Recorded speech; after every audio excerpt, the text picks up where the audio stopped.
Bonjour à tous et bienvenue sur cette nouvelle vidéo. Aujourd'hui, je vais venir te parler de la Samsung Galaxy Tab S9 Plus, te faire un retour utilisateur après quelques mois et répondre à tes questions. Enfin, normalement, c'était censé être un invité qui était censé venir s'asseoir juste ici et répondre à mes questions. Mais l'invité initial n'est pas venu, donc je vais venir te présenter un autre invité qui va venir te parler de cette tablette. Bonjour à toi, j'espère que tu vas bien.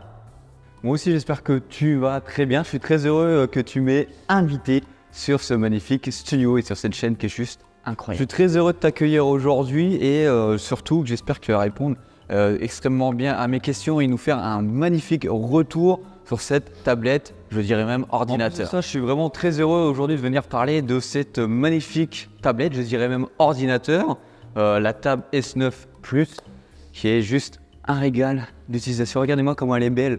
Excuse-moi, j'ai pris un peu trop la parole sur ta chaîne. Excuse-moi, voilà. Implore-moi mon pardon, tout simplement.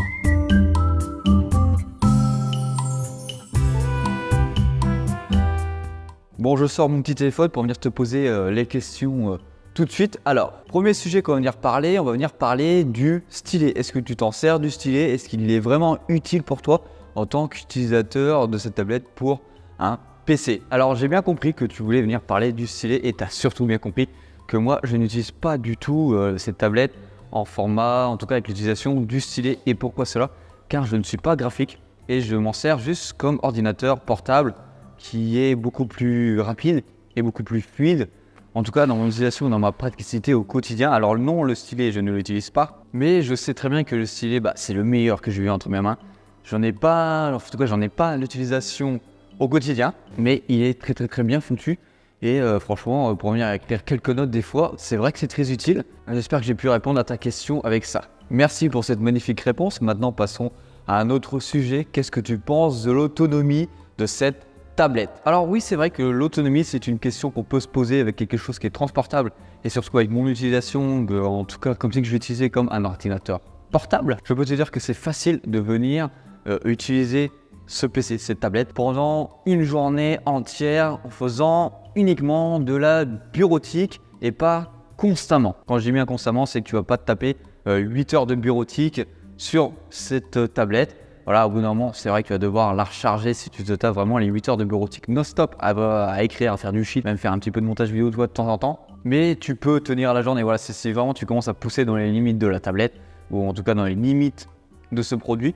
Oui, tu vas devoir la recharger et j'espère que tu as une petite prise à côté de toi pour venir tout simplement la recharger, mais ça a pas grand, c'est pas le défaut de la tablette, l'autonomie, c'est vraiment pas le défaut de celle-ci. Ok, d'accord, c'est très bien. Je pense que je suis d'accord avec toi que cette tablette a une très belle autonomie et surpasse bon nombre de PC portables pour une utilisation de bureautique ou même pour faire un petit peu de montage vidéo. Alors maintenant, je vais te poser une autre question, c'est le passage par exemple de Windows à Samsung avec Android pour venir travailler. Est-ce que tu te retrouves avec toutes les applications? Est-ce que tu retrouves bien sûr les applications que tu avais sur Windows ou des alternatives pour venir travailler? Est-ce qu'on s'en sort facilement pour switcher de l'un à l'autre? Alors oui, c'est une question qu'on peut se poser. Venir tout simplement passer d'un PC Windows à une tablette Android, surtout avec les surcouches Samsung, pour venir retrouver par exemple ces applications et pour tout simplement avoir les mêmes utilisations au quotidien. Oui, il faut s'adapter. Il faut s'adapter en trouvant des solutions, des alternatives à ces applications classiques. Par exemple, pour le même montage sur un PC, j'utilise Filmora 13. Sur Android, tu as une alternative de Filmora, par exemple, ça s'appelle Filmora Go ou Filmora si je ne me trompe pas, mais tu as d'autres alternatives comme eShot. Voilà, j'en parlerai après des logiciels de montage, par exemple, mais après, tu as d'autres logiciels comme Eraser Background pour venir supprimer le fond derrière, le fond d'une photo, tout simplement pour venir faire un montage photo derrière, pour éviter d'avoir un Photoshop en plus sur sa tablette. Et en fait, tu as beaucoup d'alternatives pour ce genre d'application en ligne sur Internet ou même avec des applications tierces sur Android. Par contre, par exemple, sur l'utilisation d'un moteur de recherche comme Brave, par exemple, ou Google Chrome, c'est à peu près la même chose sur tous les moteurs sur tous les navigateurs de recherche, c'est que vu que tu es sur une tablette, les sites vont venir s'afficher au format mobile, tablette, et pas au format PC. Pour faire ça, tu vas devoir aller dans les paramètres du navigateur au moment où tu es sur la page et tu vas venir demander d'ouvrir la navigation Internet, en tout cas ordinateur. Et tu vas me dire pourquoi je fais ça, la version mobile, tu vas me dire ouais, elle est très bien et tout. en vrai, vu que j'utilise ça en tant qu'ordinateur, je veux avoir mes marques et mes repères en tant qu'ordinateur. Et surtout que, il y a besoin que sur certains sites, par exemple, on n'a pas toutes les options qu'on a sur ordinateur. En tout cas, ils n'ont pas fait le site responsive jusqu'au bout, ils ont enlevé quelques options. En tout cas, merci pour ta réponse. Je pense qu'elle va plaire à beaucoup de personnes. Maintenant, passons sur un sujet, je pense qu'il va être très rapide. Qu'est-ce que tu penses de l'écran? Est-ce que c'est idéal pour venir regarder par exemple du multimédia? Est-ce que les couleurs sont bonnes? Est-ce que tu as assez de luminosité? Et est-ce que ça te plaît? Est-ce que en vrai, la question qu'on peut se poser réellement, c'est est-ce qu'il y a une réelle utilité de passer sur la table S9 Ultra pour avoir une taille d'écran bien au-dessus? Est-ce que c'est plus confortable ou la table S9 Plus te suffit largement en taille d'écran? Oui, l'écran, c'est une dinguerie. L'écran est extrêmement bien calibré. Franchement, après mon utilisation, après quelques mois, c'est juste fou. Ça marche vraiment très bien. C'est très lumineux. Tu peux venir aller sur ton bureau, même à l'extérieur, écrire sur cette tablette sans problème, sans te soucier simplement de tout ce qui est soleil. Et ça, c'est vraiment très intéressant. Et franchement, ce qu'on a à l'écran, surtout pour regarder des films, c'est vraiment très bien. Même pour regarder des multimédia sur YouTube. Voilà. Oh. Imagine le mec qui interviewe quelqu'un et puis la réaction qu'il a, c'est oh. Merci en tout cas, c'était une très belle réponse et je pense que ça peut venir aider facilement les personnes qui regardent cette vidéo. Merci à toi. Maintenant, passons sur la praticité de la tablette. Cet ordinateur, cette tablette, voilà, on va essayer de mixer les deux mots parce que ça regroupe facilement ces deux catégories. Est-ce que c'est facile de venir la transporter par rapport à un PC portable? Par exemple, je sais très bien qu'avant, toi, tu avais un Asus portable, un ZenBook. Alors, au niveau de la praticité, oui, c'est ultra pratique. T'as juste à regarder ça, c'est ultra fin, c'est ultra léger, je le tiens à une main et franchement, tu le mets comme ça sous ton coude. T'as même pas besoin de venir avec une pochette de bureau, un sac de bureau. Tu la prends, tu navigues, voilà, tout simplement, par exemple à l'UT, à l'université, dans ton travail, voilà, tu la prends. Tu as tout et surtout tu pourrais dire oui je suis limité par la puissance. Non, t'es pas limité par la puissance, surtout pour la taille du produit. Tu peux pratiquement tout faire dans la limite du raisonnable. Tu vas pas faire du gaming, hormis les applications Android bien sûr. Merci pour cette réponse. Maintenant on va passer sur quelques sujets que j'ai eu en commentaire sur la chaîne et je vous remercie bien sûr là-dessus. Donc n'hésitez pas aussi à poser en dessous des questions. Cette fois-ci j'y répondrai en commentaire dans les plus brefs délais, ne vous inquiétez pas. Oui, vas-y, je t'en prie, on peut passer sur des sujets d'internautes, je serais très heureux de les entendre. Alors, premier sujet qu'on a à aborder ici, c'est une personne qui se demande si on peut venir utiliser par exemple le pack Office, c'est-à-dire Word, Sheet, PowerPoint sur cette tablette. Et surtout, est-ce que c'est facile et possible de venir l'installer sur cette tablette? Alors oui, le pack Office, tu l'as directement dedans, c'est une application Android. Tu peux venir t'en servir, bon, bien sûr il faut avoir l'abonnement au pack Office, mais tu n'as pas la possibilité, en gros tu n'as pas toutes les mêmes fonctionnalités que sur un PC. On va dire que tu as des versions bridées, des versions pour les bébés, voilà, en gros c'est ça. Mais tu as d'autres alternatives à ça, par exemple si tu n'as pas envie d'utiliser Word, tu vas aller sur Google Doc par exemple, ou sur le K-Drive d'Infomaniac où tu vas pouvoir ouvrir un doc ou un sheet. Là, tu vas avoir toutes les fonctionnalités d'un Google Doc classique. Donc, tu vois que tu as directement d'autres alternatives au pack Office, par exemple. Alors maintenant, j'ai une autre question parce que j'aurais déjà dit qu'on pouvait, par exemple, utiliser le mode Desk sur un autre écran d'ordinateur. Explique-nous comment ça marche pour venir brancher ça, tout simplement sur n'importe quel écran, que ce soit un PC ou une télévision. Tu branches ta tablette et ça marche. Comment ça marche? Voilà, il y a beaucoup de marche, mais comment ça marche?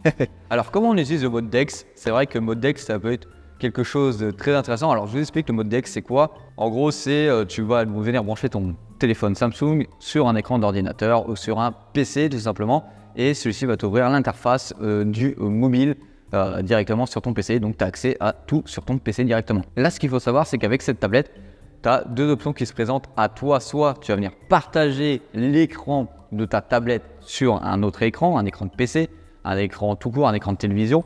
Donc tu vas avoir en gros la réflexion de ton écran de tablette. Par exemple, ça peut être utile pour les vidéoprojecteurs. Si tu veux venir l'utiliser directement, oui, ça marche. Mais tu as soit l'autre option, c'est de partager. Il faut aller bien sûr dans les paramètres pour aller chercher ça, pour partager sur cet écran le Samsung Dex. Donc avoir une interface complètement dédiée qui va venir cette fois-ci s'élargir sur l'entièreté de l'écran du moniteur. Merci pour cette information. Je pense que c'est vraiment très simple et que tu as pu bien comprendre comment ça marchait pour venir connecter ta tablette à un écran.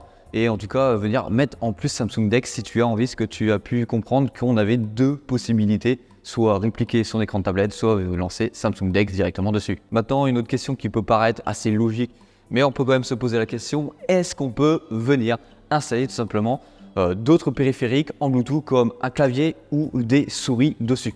Oui, tu peux venir brancher en Bluetooth un clavier, une souris, un casque audio, tout ça sur ta tablette pour venir l'utiliser en tant que vrai ordinateur physique ou en tout cas un tour. Voilà, tu peux t'en servir en tant que tour si tu veux. Je vais faire une petite aparté sur le clavier qu'on a avec la tablette qui était offert, le Keyboard, le Samsung, tu vois.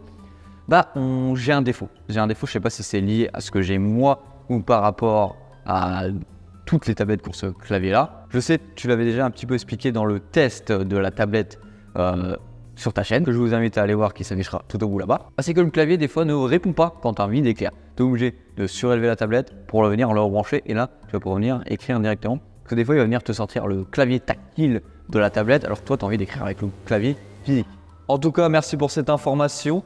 Je pense que c'était très utile, surtout de le notifier et de le montrer aux gens que c'est possible de vraiment mixer sa tablette avec d'autres périphériques en Bluetooth pour venir uniformiser tout ça, pour venir vraiment avoir un poste de travail, peu importe où tu vas. Alors vu que je sais que tu es une personne qui va venir faire du montage photo par exemple, est-ce que tu aurais des logiciels à nous conseiller par exemple sur cette tablette? Alors pour les logiciels de montage, j'en ai déjà dit un tout à l'heure, c'est par exemple eShoot ou Filmego, qui sont vraiment très intéressants. Après tu as CapCut qui est très complet si tu veux venir même faire des montages vidéo beaucoup plus classiques comme ça pour TikTok, c'est vraiment très complet.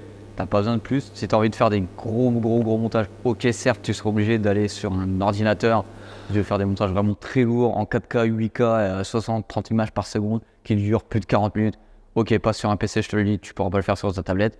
Et tu auras besoin d'un logiciel beaucoup plus complet comme un Filmora 13 ou un Premiere Pro ou un DaVinci. Et pour compléter ta question, même pour d'autres applications, tu peux voir que tu as des alternatives. Et c'est surtout ça au début le plus compliqué, c'est de trouver les alternatives aux applications qu'on utilise au quotidien sur un ordinateur Windows. En tout cas, merci à toi pour ces retours. J'espère que tu as passé un agréable moment avec moi, avec toi, avec vous derrière cette caméra. Merci à toi. Je te remercie de m'avoir accueilli sur ta chaîne. Salut. Ah bah non, on peut pas.